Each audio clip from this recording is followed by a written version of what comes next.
Halo semuanya, seperti video di awal tadi, perkenalkan nama saya Nur Saulina Siboya dengan nomor induk mahasiswa 1905113865 dari Program Studi Pendidikan Ekonomi dengan peminatan akuntansi di Universitas Riau angkatan 2019. Nah, hari ini saya di sini akan membahas salah satu materi dari mata kuliah pengembangan profesi guru, yaitu keterampilan dasar guru dalam proses belajar mengajar yang akan dilakukan di sekolah.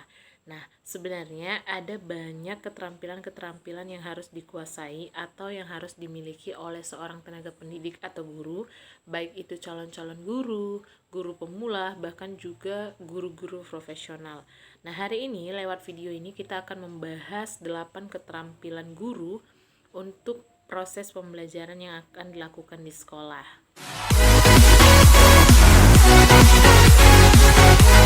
Baiklah, yang pertama kita akan membahas tentang keterampilan guru untuk bertanya di dalam kelas.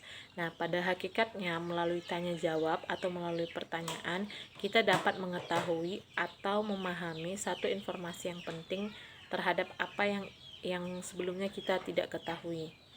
Nah, kalau kita kaitkan dengan proses pembelajaran yang dilakukan di dalam kelas atau di dalam sekolah, kegiatan bertanya jawab yang dilakukan oleh peserta didik dengan tenaga pendidik ataupun sebaliknya, hal ini menunjukkan bahwa di dalam kelas tersebut terjadi interaksi yang dinamis dan multi arah. Secara sederhananya, kita dapat mengatakan terjadi komunikasi dua arah, yaitu antara peserta didik dengan tenaga pendidik.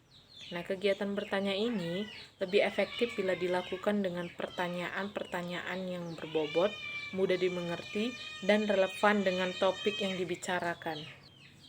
Adapun tujuan guru dituntut untuk memiliki keterampilan bertanya ini agar lewat pertanyaan-pertanyaan yang dapat disampaikan di kelas, itu akan merangsang fungsi berpikir peserta didik dan mereka bisa mengembangkan keterampilan berpikir dan juga memfokuskan perhatian siswa terhadap pembelajaran yang sedang berlangsung. Juga guru dapat mendiagnosis beberapa kesulitan-kesulitan belajar yang mungkin dialami oleh beberapa siswa di dalam kelas tersebut. Nah, selanjutnya adapun tujuannya yaitu mengkomunikasikan harapan apa yang diinginkan oleh guru tersebut terhadap pembelajaran yang dilakukan di dalam kelas tersebut. Dan lewat pertanyaan-pertanyaan juga, guru dapat merangsang terjadinya diskusi di dalam kelas.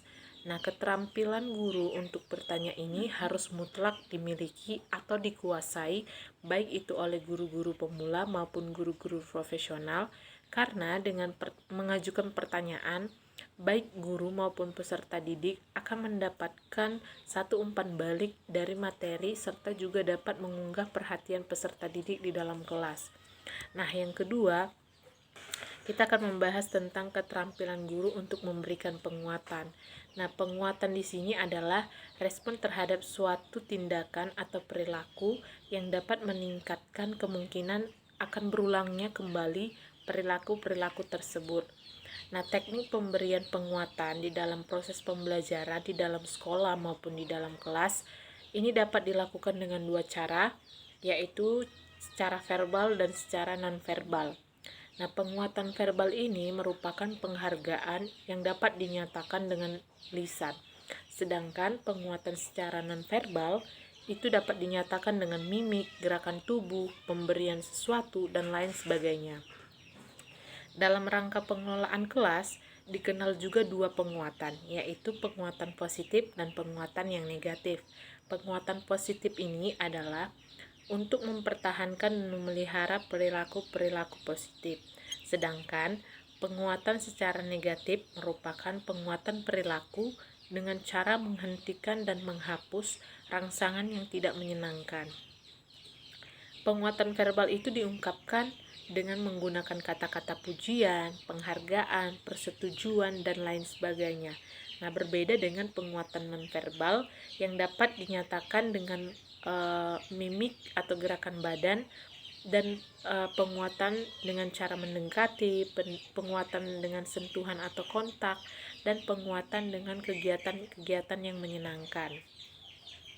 Adapun manfaat penguatan yang diberikan oleh tenaga pendidik terhadap peserta didik adalah untuk meningkatkan perhatian mereka dalam proses pembelajaran, membangkitkan dan memelihara perilaku mereka, dan juga untuk menumbuhkan rasa percaya diri terhadap peserta didik tersebut. Dan yang ketiga adalah keterampilan untuk mengadakan variasi. Dalam kegiatan pembelajaran, pengertian variasi di sini merujuk kepada tindakan atau perbuatan yang dilakukan oleh guru atau tenaga pendidik yang disengaja maupun yang dilakukan secara spontan, di mana yang dimaksudkan untuk memacu dan mengikat perhatian siswa tersebut selama pembelajaran berlangsung di dalam kelas. Nah, tujuan utama guru mengadakan variasi dalam kelas tersebut adalah untuk mengurangi kebosanan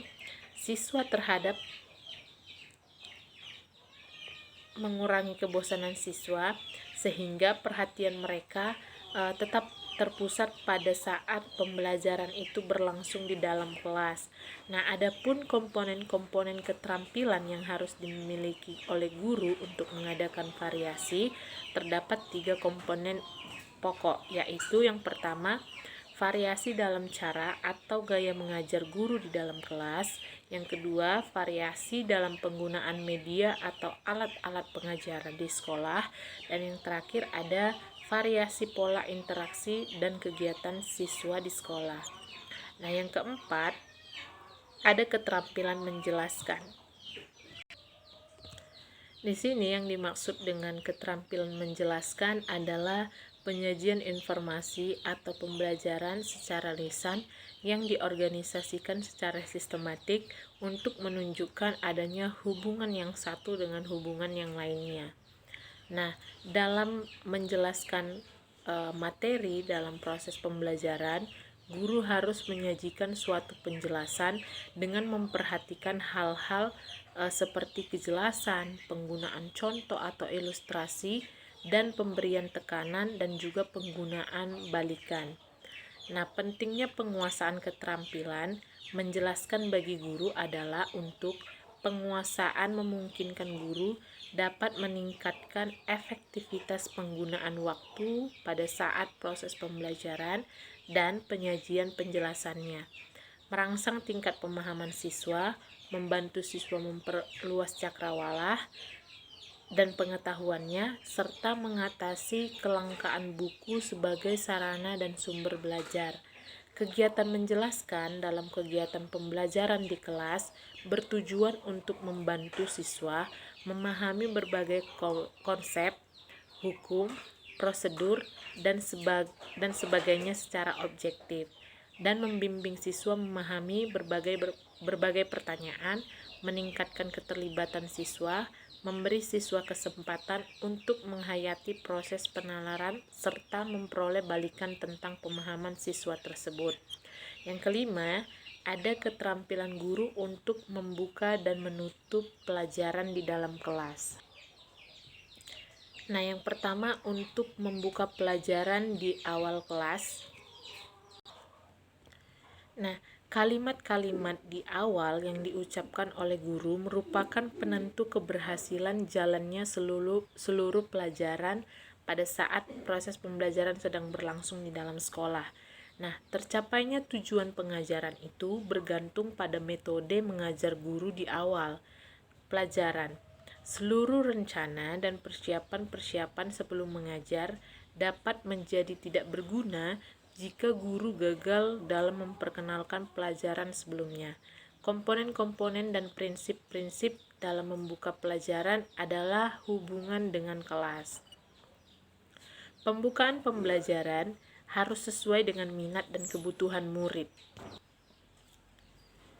Guru juga dapat membangkitkan minat belajar siswa atau murid dengan memusatkan perhatian mereka terhadap pelajaran tersebut.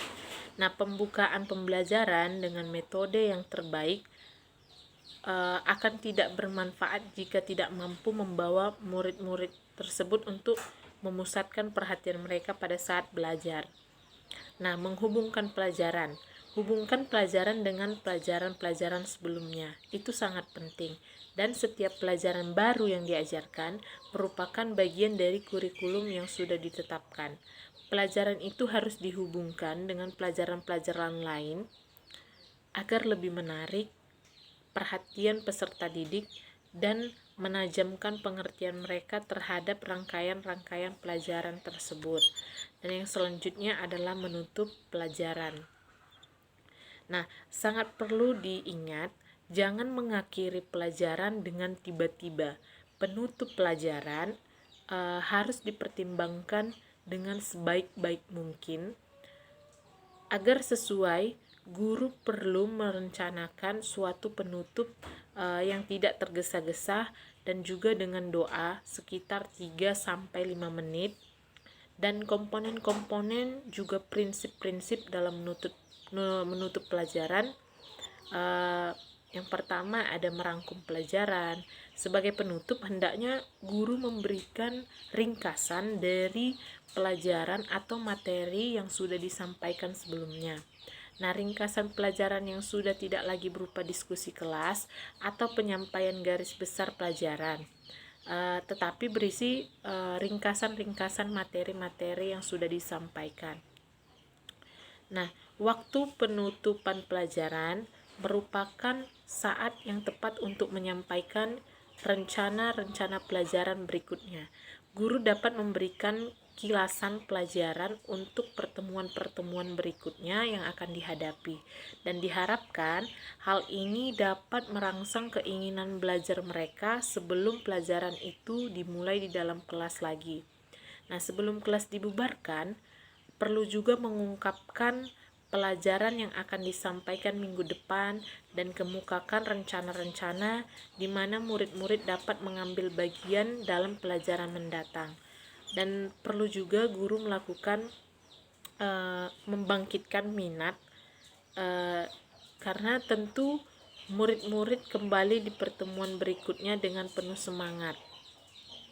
Nah, oleh karena itu, biarkan murid-murid pulang ke rumah karena mereka akan menjadi